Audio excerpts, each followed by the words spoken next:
এই ফেব্রুয়ারি থেকে যদি একদিনও পেছানোর চেষ্টা করে এই সরকারকে 1 ঘন্টা আমরা রাখবো না। তারা সেখানে নিজেদের বাহাদুরি দেখানোর জন্য গোপালগঞ্জে গিয়ে তারা জোর জবরদস্তি করে একটা পরিস্থিতি তৈরি করলো।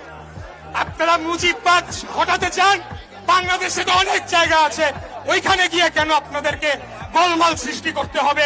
সেটাই আজকে জনমনে প্রশ্ন উঠেছে। এরা জানে নির্বাচন হলে তারা 1-2টা আসন পাবে কিনা তার কোনো ঠিক নাই। 1991 সালে ঢাকা শহরে জামাতে ইসলামী 7টি আসনের 7টিতে তারা জামানত বাজেয়াপ্ত হয়েছিল। এই জামাত শিবির, এনসিপি এরা সব একই সূত্রে গাথা। তারা চায় না বাংলাদেশে একটা স্বাভাবিক, সুস্থ, নিরাপদ পরিবেশ বজায় থাকুক, যাতে করে তারা বলতে পারে নির্বাচনের পরিবেশ নাই, এবং আমরা যখনই কোনো ঘটনা ঘটে তারপরেই তাদের পাতি নেতাদের মুখে এগুলা শুনতে পাচ্ছি।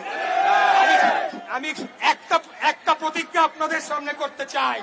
আমাদের নেতা প্রথমে ডিসেম্বর বলেছিলেন, পরবর্তীতে বর্তমান অন্তর্বর্তীকালীন সরকার প্রধানের সাথে আলাপ আলোচনা করে আমরা জানতে পারি ফেব্রুয়ারিতে উনি রাজি হয়েছেন। উনি রাজি, আমরা রাজি।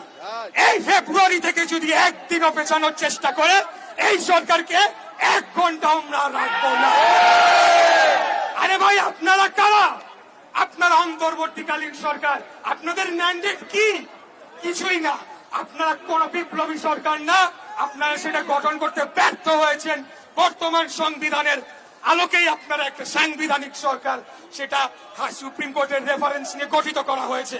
অতএব এখন এসে যদি আপনারা সংবিধান পরিবর্তন করতে চান, পিআর পদ্ধতি করতে চান, এগুলা বাংলাদেশের জনগণ মানে না, মানবে না। পিআর পদ্ধতি মানে কি আমি জানবোই না, আমি কাকে ভোট দিচ্ছি, কিন্তু এমপি পাঠাই দিবে।